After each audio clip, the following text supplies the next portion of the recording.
Nomianisme. Apa ini? Nomianisme muncul pertama kali dalam sejarah gereja. Ajaran sesat yang mereka sampaikan adalah orang berdosa diselamatkan dengan sunat secara jasmani. Ini ajarannya. Jadi orang bertobat masuk surga itu bukan karena bertobat percaya kepada Yesus sebagai Tuhan dan Selamat, bukan, tapi karena sunat. Ya, itu ajaran mereka. Pada waktu itu, jemaat-jemaatnya para pengikut daripada nomianisme ini diharuskan, dimutlakkan, diwajibkan untuk disunat mereka. Mulai dari sejak masih anak kecil. Sebenarnya sunat ini mengacu kepada Perjanjian Lama. Yang mana dalam Perjanjian Lama sebenarnya ya diajarkan bangsa Israel juga perlu disunat, tetapi bukan dalam rangka supaya mereka masuk surga. Tapi sunat jasmania itu adalah tanda bahwa mereka masuk bagian orang yang terpisahkan dengan orang yang belum percaya kepada Tuhan waktu itu. Tapi bukan supaya mereka masuk surga. Tetapi bidat nomianisme mengajarkan, mengharuskan harus sunat kalau mau masuk surga. Yang kedua mereka katakan kalau mau masuk surga harus menjadi penganut agama Yahudi. Tidak ada pilihan lain. Harus menjadi penganut agama Yahudi kalau mau masuk surga. Itu yang dijelaskan oleh mereka. Kalau ada orang yang menganut agama yang lain, itu sudah pasti tidak masuk surga. Kecuali kalau dia masuk, tinggalkan agama lamanya, lalu masuk agama Yahudi. Maka sebenarnya istilah sunat ini kan lebih banyak dipakai di dalam keyakinan agama Yahudi. Nah, yang ketiga, ajaran mereka mengatakan, nanti hukum Taurat supaya masuk surga.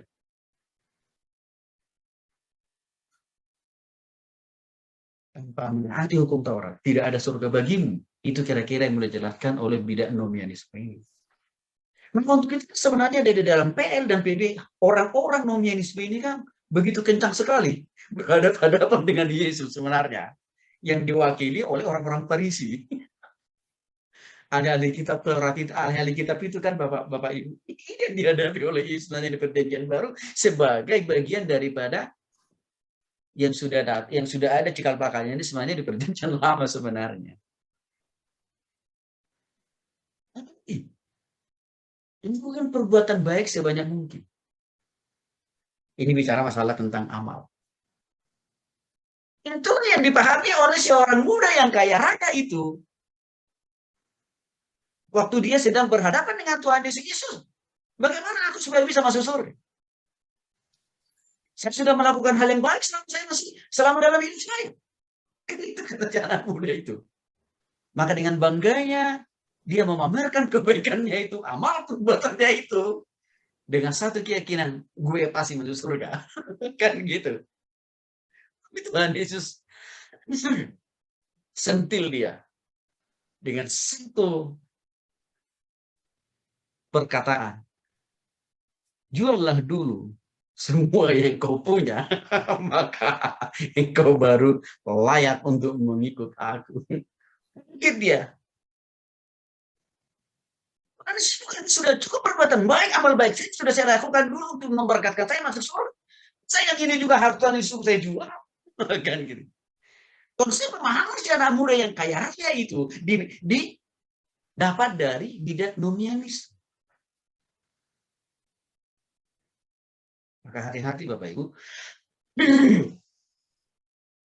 Kalau ada ajaran-ajaran khotbah-khotbah yang mengarah ke arah sini.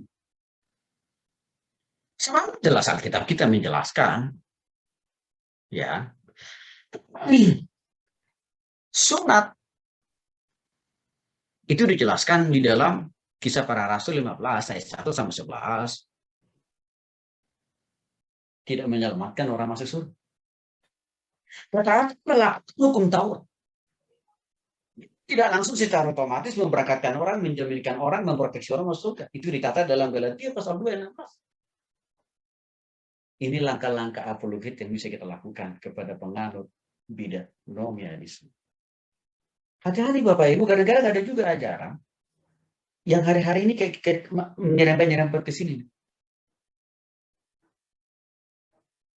Ada seorang ibu, dia dengan semangatnya dia khotbah di YouTube, di channelnya dia dikatakan, orang itu mau masuk surga kita hanya cukup bertobat kepada Yesus. Tapi Bapak Ibu juga bertobat, berbuat amal dan kebaikan. Pasti Bapak Ibu pernah dengar khotbahnya itu. Hati-hati.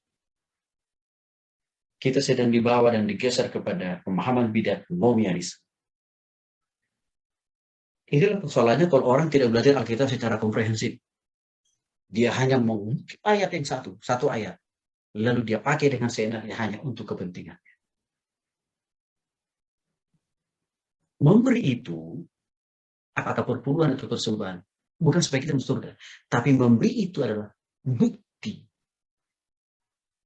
bahwa kita sudah sungguh-sungguh bertobat kepada Yesus dan kita memiliki kepastian sesungguhnya. Perbuatan baik yang kita lakukan bukan supaya kita masuk surga, tetapi bukti nyata bahwa Yesus telah mengampuni, menguruskan, menyucikan kita waktu kita bertobat kepada.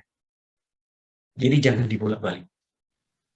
Tapi pengaruh nominalisme membolak-balikannya dengan mengedepankan amal, perbuatan baik, lakukan hukum Taurat, sunnah, kan dibalik gitu. Baru masuk surga. Yang kedua, ascetisisme, bidat ascetisisme.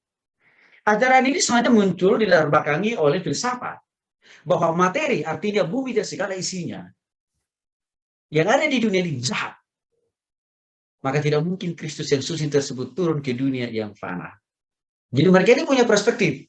Dunia ini dan segala isinya, apa itu isinya? Tanah, bumi, laut. Ya, terus apa lagi? Apa yang kita makan, apa yang kita minum, apa yang kita kerjakan, itu sudah mengandung dosa. Maka mereka menolak. Tidak mungkin Yesus yang suci itu turun di bumi yang penuh dengan dosa ini. Tidak mungkin. Mereka lupa. Yesus datang bukan untuk orang suci kan? Ada Injil Matius. Yesus datang untuk orang berdosa. Artinya apa? Yesus itu datang benar-benar turun ke dunia ini. Untuk apa? Mengampuni manusia yang berdosa. Supaya mereka tidak hidup terus-menerus di dalam keberdosaan. Sebenarnya ini muncul pertama kali di tengah-tengah jemaat di Kolose. Sudah muncul ajarannya. Di mana ajaran mereka itu lebih menekankan pada keselamatan diperoleh dengan mengekang hawa nafsu, dengan menyiksa diri, ya, dengan berpuasa, tidak makan, tidak minum, lalu ya, menyiksa diri artinya apa? Mereka berkumpul di sebuah tempat, lalu menjauhkan diri dari segala aktivitas, baik dalam pekerjaan, baik dalam usaha, bisnis, pekerjaan, itu ditinggalkan semuanya. Mereka berkumpul hanya di sana, tidak makan, tidak minum. Jadi apa? Mereka hanya mendalami kitab-kitab Taurat.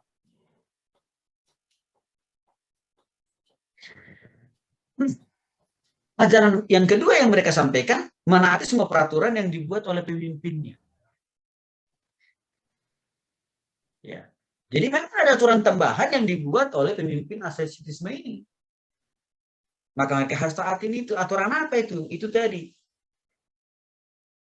Ya. Jadi, mau disampaikan Bu Sarlota tadi, Bu. Ke sini nih, hati-hati ya. Tidak boleh makan babi. Hati-hati, ajaran ascetisme sedang menyusup dalam hati orang itu. Ibu.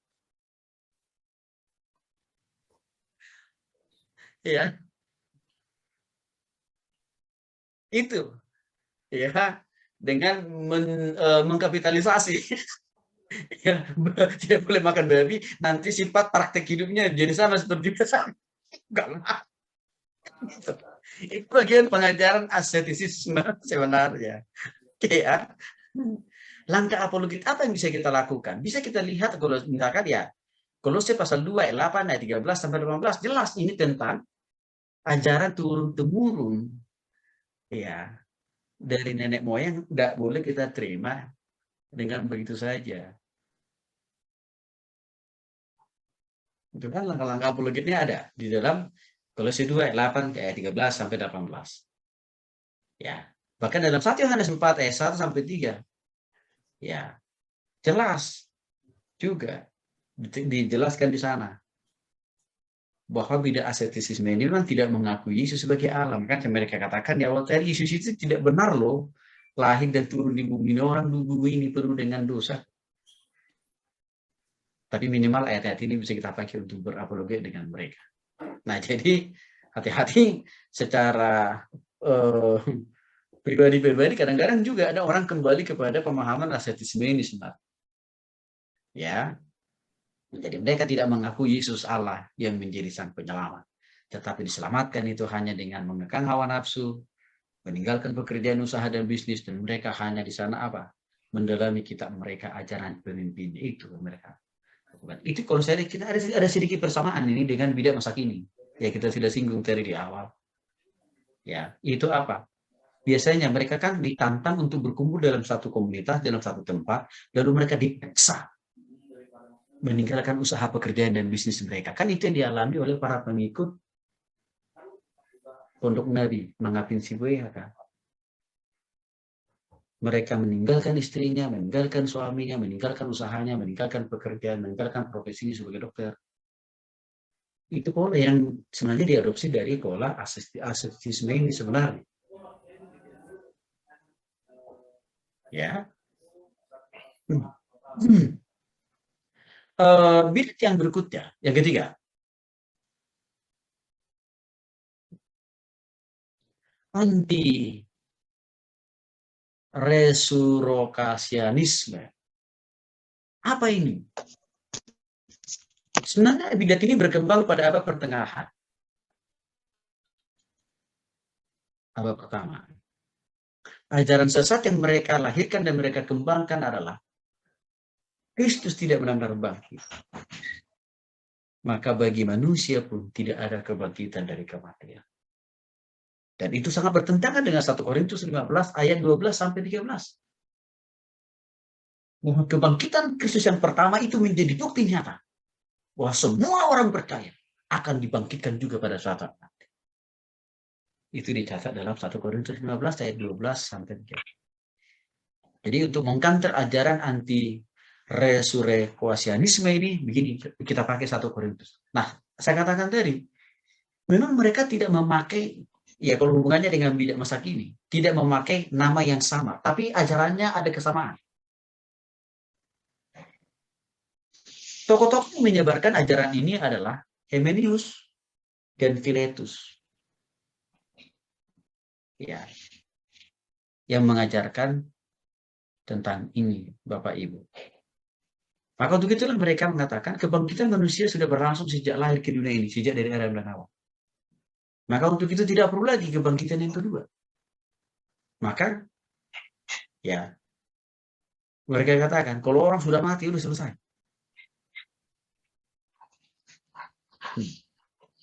Itu paham mereka. Langkah apologet apalagi yang bisa kita tambahkan untuk menolong penganut ajaran ini? Kita bisa jelaskan kepada mereka 2 Timotius 2 ayat 17 sampai 18 dan juga 1 Korintus 15 ayat 1 sampai 58. Di mana dalam ayat ini dijelaskan secara komprehensif bukti-bukti konkret daripada kebangkitan Kristus. Ya. Dalam 2 Timotius 2 17 sampai 18 dan juga 1 Korintus 15 ayat 1 sampai 58. Jelas sekali di situ. Jadi artinya ajaran ini sangat menyesatkan. Karena Alkitab justru memberikan kabar yang berbeda, berita yang berbeda daripada apa yang mereka ajarkan. Dan yang keempat, yaitu bidat gnostisisme. Bapak Ibu, yang dikasih oleh Tuhan Yesus Kristus, ajaran mereka ini memadukan agama Timur Mesir dengan mengkolaborasikannya dengan agama Syria. Di mana kita tahu bahwa agama Timur Mesir itu menyembah dewa Isis dan juga dewa Osiris. Lalu mereka kolaborasikanlah itu dengan agama Syria yang juga menyembah Dewa Baal. Ini kolaborasi yang sangat baik. Tapi sayang, hasil kolaborasi mereka ini justru melahirkan pengajaran yang menyesatkan. Pokok ajaran mereka ini sebenarnya bertumbuh pada sinkritisme yang dualistis, panteistis. Apa artinya? Menyangkal bahwa Yesus itu bukan Allah. Dan Yesus tidak pernah turun ke dunia untuk menjelma menjadi manusia. Itu yang dimaksud dengan pokok ajaran yang bersifat sinkritisme, dualistis, dan panteistis. Secara lebih konkret, mereka ungkapkan itu di dalam pokok-pokok ajaran mereka, bahwa Yesus bukan Allah, dan Yesus tidak pernah turun ke dunia ini untuk menjelma menjadi manusia. Ini kan juga muncul hari-hari ini, yang menolak ketuhanan Yesus, kan Bapak Ibu. Jadi sekali lagi, mereka tidak mengaku kami ini mengcopy paste ajaran Gnostisisme, mengaku mereka. Tetapi prinsip ajarannya 11-12. Mengatakan kalau mau diselamatkan masuk surga harus melepaskan diri dari dunia yang sudah dikuasai oleh dosa. Caranya gimana? Gak boleh nikah. Hidup bertarak. Ya, sudah masuk surga. Karena bagi mereka pernikahan itu bagian daripada dosa. Melakukan hubungan suami istri itu bagian daripada dosa. Salah. Seksi itu anugerah Tuhan, pemberian Tuhan, ciptaan Tuhan yang dialamatkan kepada wanita dan pria. Jadi artinya apa? Seksi itu tidak terlalu melulu berhubungan dengan dosa. Ya, suami istri yang sudah dipersatukan dalam Kristus, mereka pergunakan seks ini Tuhan. Dan Tuhan menghalalkan itu dilakukan oleh suami istri. Jadi mereka ini tidak bisa melihat secara proporsional, kontekstual penggunaan dari seks. Karena mereka sudah langsung membabi buta, menganggap bahwa seks itu dosa. Maka untuk itu mereka melarang orang menikah.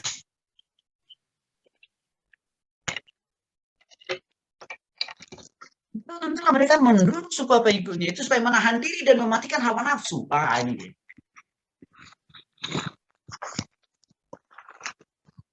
Mematikan hawa nafsu. Salah satunya adalah nafsu birahi.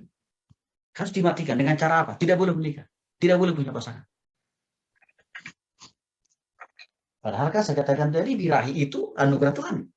Diberikan kepada setiap pria atau wanita. Karena itu bagian daripada mereka. Hubungan suami istri.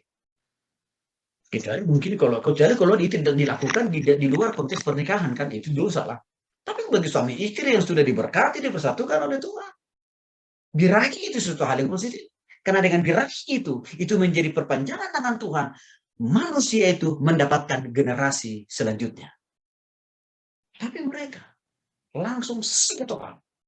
Pokoknya yang berhubungan dengan nafsu, dosa. Enggak lah. Maka biasanya para pengikut mereka didorong untuk menyiksa diri. Sebenarnya pola ini juga diadopsi oleh Mengapin Sibuya. Diadopsi pola ini. Tapi nggak total, tapi sebagian. Di mana saya katakan jadi Bapak Ibu, mereka dikumpulkan di sebuah tempat, mereka di sana dibatasi makan, dibatasi minum. Itu kan bagian daripada penyiksaan diri supaya mereka siap diangkat ke surga. Jadi kalau kita lihat nih, ada modifikasi. Ajaran di antara sesama ajaran sesat itu. Langkah apologet apa yang bisa kita lakukan terhadap penganut ajaran Gnostisisme ini?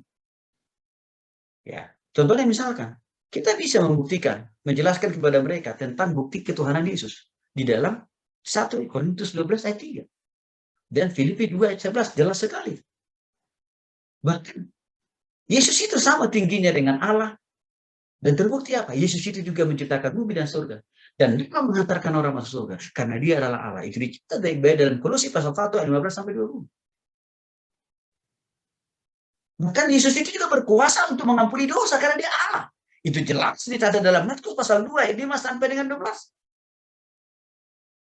Serta di dalam 1 Yohanes 1 ayat 5-9. Karena Yesus itu benar-benar sersan Allah. Dia bisa memberikan jagal kepada semua orang yang mau bertobat dan percaya kepada dia. Itu ditulis dengan baik-baik dalam Yohanes pasal 3:16.